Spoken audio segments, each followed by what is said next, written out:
Assalamualaikum warahmatullahi wabarakatuh.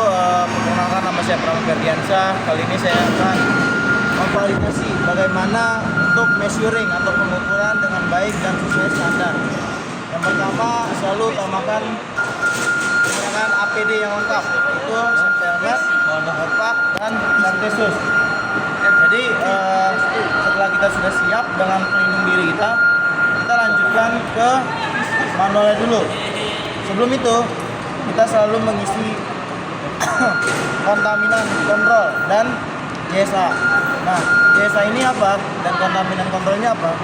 JSA ini adalah untuk menganalisis kecelakaan apa yang akan terjadi atau kecelakaan yang kemudian terjadi ketika kita melakukan measuring ini. Dan kontaminan kontrol. Di kontaminan kontrol ini kita mengontrol hal yang bisa menyebabkan kontaminasi terhadap alat atau komponen.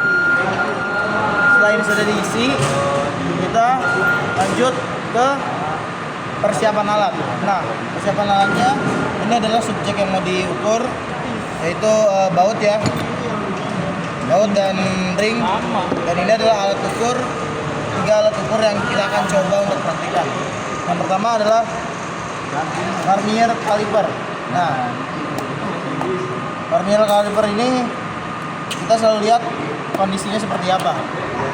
Dia menggunakan ukuran yang bagaimana. Yang saya lihat sini adalah 0,05. Ini adalah ukuran standar vernier caliper yang saya gunakan. Nah, sebelum menggunakan ini, kita pastikan mengkalibrasi alat, yaitu dengan melihat garis lurus 0, skala non-news, dan skala utama. Nah, komponen-komponen di sini dipastikan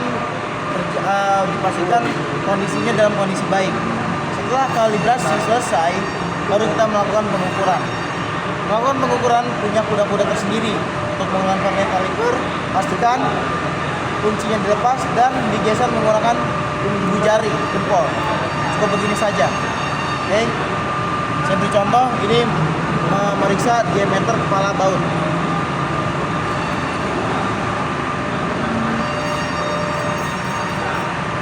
Baik, setelah diukur, dipaskan, lalu boleh dilepas, lalu dikunci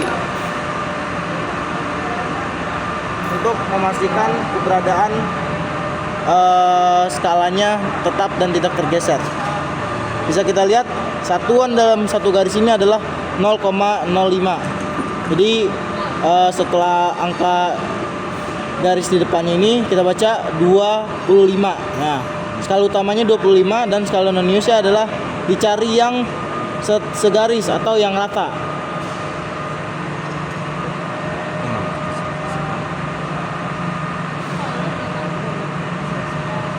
Nah, yang segaris adalah di antara 5 dan 6, berarti 55. Jadi hasilnya adalah 25,55 mm. Nah, sebenarnya masih banyak kegunaan dari vernier caliper ini. Contohnya untuk mengukur diameter luar dan diameter dalam. Bagian ujung sini adalah diameter dalam, seperti ini. Nah, ini adalah contoh untuk mengukur diameter dalam, sama membacanya juga di skala non-news dan skala utama. Selain itu, kita juga bisa memeriksa kedalaman menggunakan bagian yang di sebelah sini ya. Ini adalah ukurannya. Seperti ini kira-kira.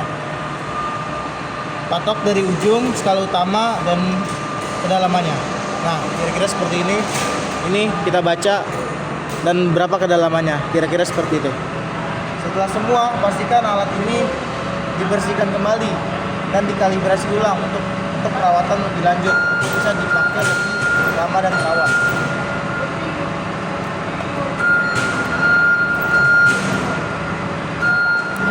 Lanjut, yang kedua adalah mikrometer. Mikrometer yang saya gunakan ini adalah dengan ukuran 25 sampai 50 mm. Jadi kalau misalkan di bawah 25 dan melebihi 50 meter, itu tidak bisa dipakai alat yang spesifikasi seperti ini.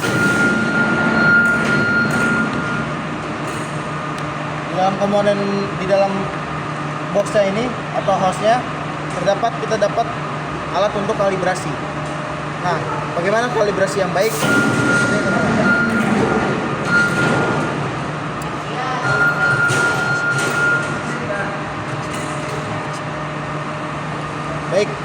yang ini saya beri contoh saja ya, karena ini alat yang udah tidak sesuai spesifikasi. Tapi saya beritahu bagaimana cara untuk mengkalibrasinya. Kita mengkalibrasi ini memasukkan alat ini ke dalam spindle yang di tengah ini dan memutarnya di ujung spindle. Tidak perlu sampai sini untuk perawatan alat lebih lanjut.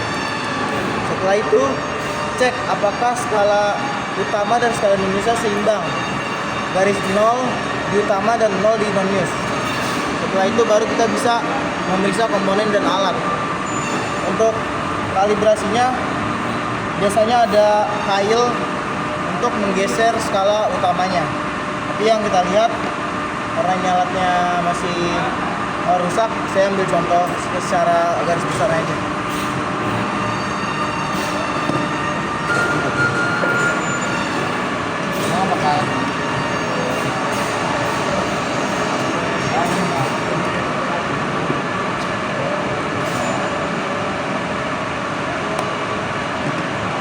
Baik, yang kedua adalah yang ketiga adalah filler gauge. Oke. Filler gauge ini sebenarnya tidak banyak melakukan segala hal, cuman ini sangat riskan ya. Karena di filler gauge ini berbahannya besi, jadi gampang berkarat. Contohnya seperti ini. Jadi perlu tindakan yang lebih untuk merawat alat ukur filler gauge ini. Nah, fungsi filler gauge tersendiri adalah mengukur celah. Nah, celah apa yang diukur? Misalkan dalam pengapian itu ada celah busi gitu. Nah, celah ini yang diukur apakah standarnya apakah celahnya sesuai standar atau tidak. Misalkan 0,05 kita ukur celahnya seperti ini. Nah, kira seperti ini. Dicari yang sampai yang cocok, sampai dia sedikit sendap gitu. Nggak terlalu longgar dan tidak terlalu kencang.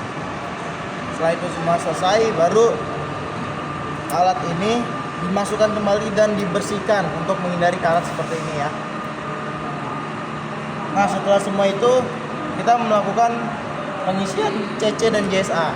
Apa saja alat-alat yang kita temui yang terkontaminasi, rusak ataupun segala hal, dan JSA menganalisis kecelakaan kerja apa aja yang akan terjadi, yang maksud bukan akan terjadi tapi yang kemungkinan besar terjadi. Jadi kira-kira seperti itu untuk measuring. Saya pikir cukup. Assalamualaikum warahmatullahi wabarakatuh.